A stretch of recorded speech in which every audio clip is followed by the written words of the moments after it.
will try and bend it around the wall. He does so and he scores! Another beauty from David Silva. David is one of the best players I ever trained in my life, so I am a lucky guy to be with him. So, a lucky guy. It's fallen now for a strike and a goal. City are ahead in the FA Cup final, and it's David Silva. Is David Silva really the greatest legend in Man City history? The guy didn't have the best physique and wasn't even very tall, but certain qualities defined his game from the first day he embarked on his long footballing journey, right up until the tragic end of his career. And today we will answer that very question by exploring the greatest mysteries of his journey. Why did he start as a goalkeeper? And how good exactly was El Mago in his prime? Let's find out. Yes, you heard right. The nickname El Mago, or the Magician, comes from a very early age in David Silva's life. Even as a young boy, he was amazing with a ball at his feet, playing football with his friends on the pitches of the Canary Islands, working on his first touch.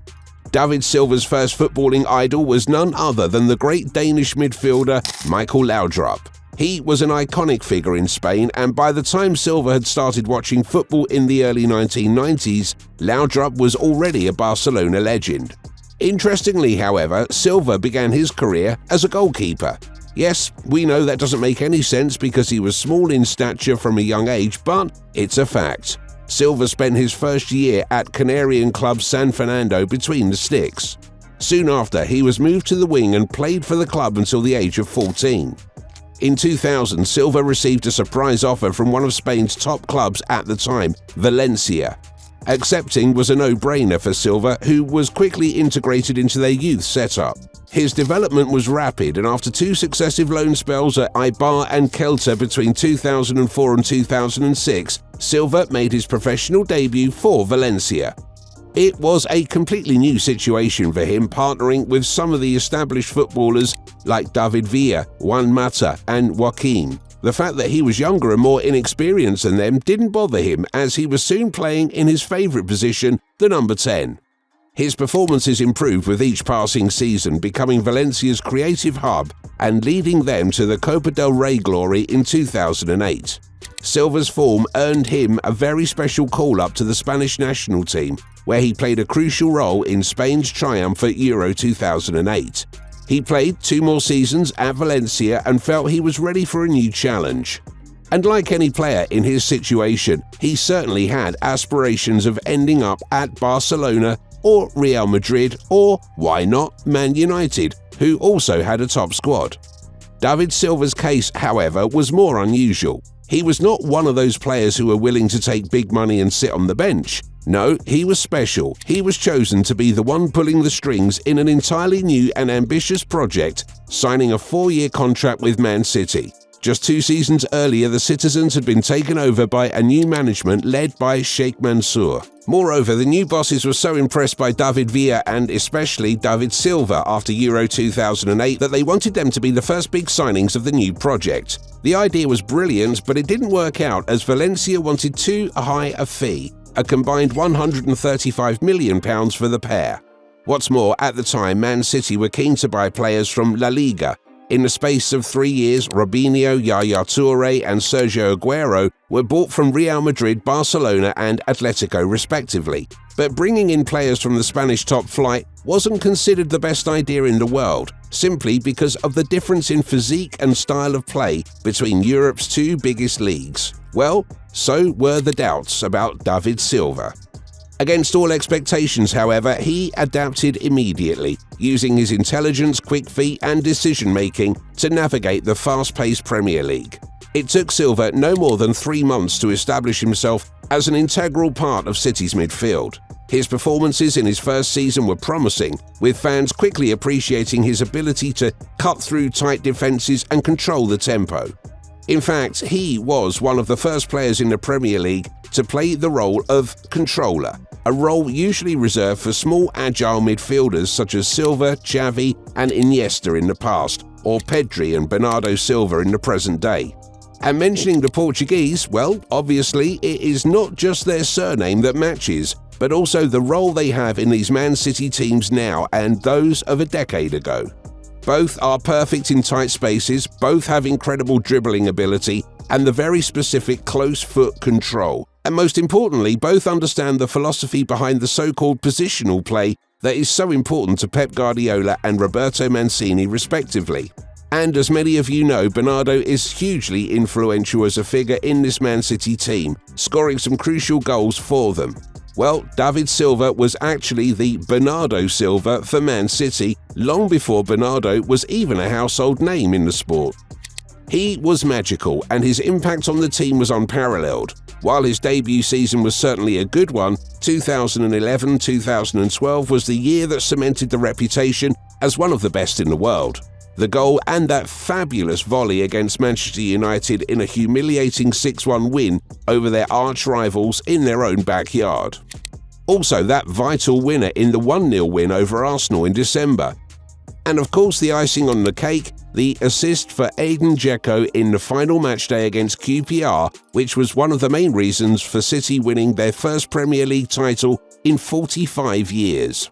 And as much as we talk about David Silva and that great 2011-12 season, that wasn't even his best. He got better and better each season, and then came 2013-14 when he entered the best years of his career.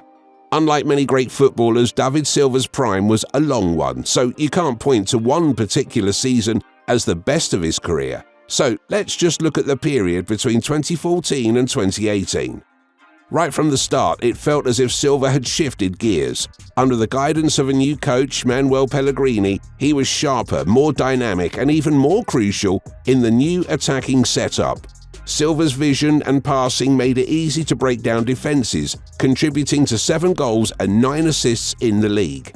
In the end, Man City won their second Premier League title in 3 years, and to that they also added their first League Cup since 1976.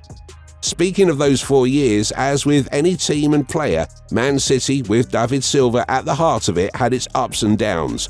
And although the citizens won the title in Pellegrini's first season in charge, his second and third were not up to the standards of 2013-14.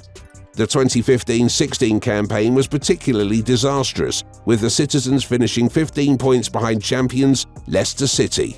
And yet, even in these moments of collective slump, David Silva continued to keep his consistency. A total of 50 goal involvements in those 3 seasons, when City finished away from the Premier League title, was extraordinary to say the least.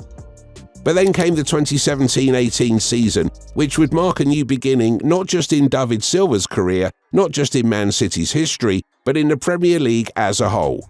Pep Guardiola's arrival had been eagerly anticipated by the Man City faithful, and despite a slow start to his tenure, in 2017-18 he set a pace that has only been broken once by Liverpool in 2020. Since 2017, Man City have won a staggering 6 Premier League titles, the most convincing of which was the first in his streak, also known as the Centurions. And one of the main reasons for that was, once again, David Silva. This was undoubtedly the mesmerizing best in his career. Of course, at 31 he had lost some of his pace, but he was never known for his speed anyway. On the other hand, he was more experienced, and when you add Guardiola's influence and the addition of some amazing ball-playing men all over the pitch, it was a piece of heaven to watch them, with David and Bernardo Silva and Ilkay Gundogan all together on the pitch. With 24 goal contributions in all competitions, he ended his most prolific campaign, being an integral part of the only Premier League team in history to reach 100 points in a single season. When it comes to comparisons with other midfielders, Silva stands out for his consistency and adaptability. While the likes of Mesut Ozil and Kevin De Bruyne excelled in specific attacking roles, Silva combined creativity with tireless work rate and tactical flexibility. It was just his intelligence that set him apart. Even Pep Guardiola once described him as one of the best players he has trained in his life, and a master of football who could read the game several steps ahead. Andres Iniesta, Silva's teammate for Spain, once called him one of the most talented and clever players he had ever seen. In his final years at Man City, David Silva remained vital, adapting to a new, more secondary role in a team that was evolving under Pep. He helped City win more silverware, including a domestic treble, Premier League title, FA Cup and League Cup in 2018-19. And then after 10 illustrious seasons and 4 English titles, Silva left for Real Sociedad in 2020. He brought his creativity and composure to La Liga, quickly becoming a leader. He also showed his incredible influence and aura for trophies, helping Real Sociedad win their first trophy in 34 years, triumphing in the Copa del Rey in 2020. And now, as we come to the end of today's episode, it's time for you to say, where do you place David Silva among Man City's greatest legends? Above Yaya Toure, Sergio Aguero and Vincent Kompany? Share with us in the comments section below and recall your favourite moments in Silva's career. And if you've made it to the very end, you've probably enjoyed it, so don't hesitate to like and subscribe to the channel. If you are interested, you can also watch some of the videos you can see on your screen right now. See you next time.